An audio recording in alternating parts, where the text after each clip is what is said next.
بھروسہ صرف رب کی ذات پہ کرو، کیونکہ لوگ توڑ جاتے ہیں یا چھوڑ جاتے ہیں۔ خالی جیب والا مرد دنیا کی 99% عورتوں کی نظر میں بدصورت ہوتا ہے۔ پیسہ کبھی بھی سکون نہیں دے سکتا، کیونکہ سکون صرف اللہ کی یاد میں ہے۔ رب سے کچھ مانگو تو رب مانگو، کیونکہ جب رب تمہارا ہے تو سب کچھ تمہارا ہے۔ منافق رشتے سے آوارہ کتا بہتر ہے، جو منہ پہ بھونکتا ہے، پیٹھ پیچھے نہیں۔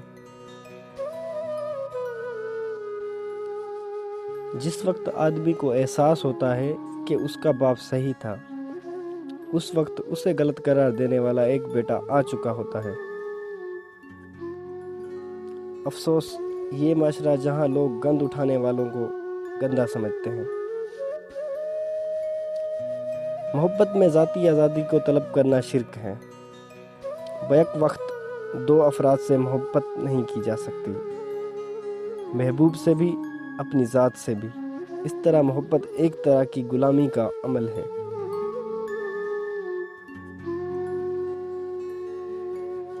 جس نے نبھانا ہوتا ہے وہ 1000 غلطیوں پر بھی معاف کر دیتا ہے، اور جس نے نہیں نبھانی ہوتی وہ ایک غلطی کو ہی بہانہ بنا کر آپ کو چھوڑ دیتا ہے۔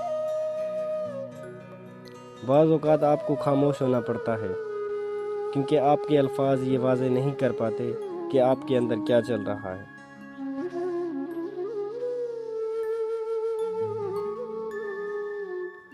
جب مجھے پتہ چلا کہ محل کے بستر اور خالی زمین پر سونے والوں کے خواب ایک جیسے ہوتے ہیں اور قبر بھی ایک جیسی ہوتی ہے، تو مجھے اللہ کے انصاف پر یقین آ گیا۔